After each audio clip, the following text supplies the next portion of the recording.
കെണി വെക്കുന്നത് നിങ്ങൾ കണ്ടിട്ടില്ലേ? വേട്ടക്കാരൻ ഇരയ്ക്കിഷ്ടപ്പെട്ട ഭക്ഷണം വെച്ച് പ്രലോഭിപ്പിച്ചിട്ടാണ് ആ കെണിയിലേക്ക് വന്ന് പെടുത്തുന്നത്.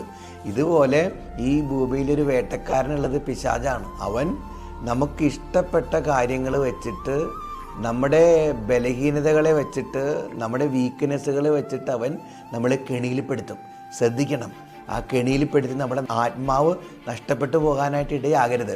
വചനം പറയുന്നുണ്ട്, ലൂക്ക 21:34-35, സുഖലോലുപത, മദ്യാസക്തി, ജീവിത വ്യഗ്രത എന്നിവയാൽ നിങ്ങളുടെ മനസ്സ് ദുർബലമാവുകയും ആ ദിവസം ഒരു കെണി പോലെ പെട്ടെന്ന് നിങ്ങളുടെ മേൽ വന്നു വീഴുകയും ചെയ്യാതിരിക്കാൻ ശ്രദ്ധിക്കുവാൻ. കെണിയിൽപ്പെടരുത്. ഈ ലോകത്തിൻ്റെ ഓരോ അശുദ്ധിക്കും നിങ്ങളുടെ ശരീരവും ആത്മാവും വിട്ടുകൊടുക്കരുത്.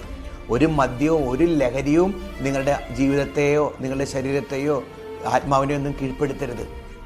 ജീവിത വ്യഗ്രത വേണ്ട. കർത്താവിൻ്റെ വഴിയിലേക്ക് കെണിയിൽ പെടാതിരിക്കുക. ഈശോ അനുഗ്രഹിക്കട്ടെ.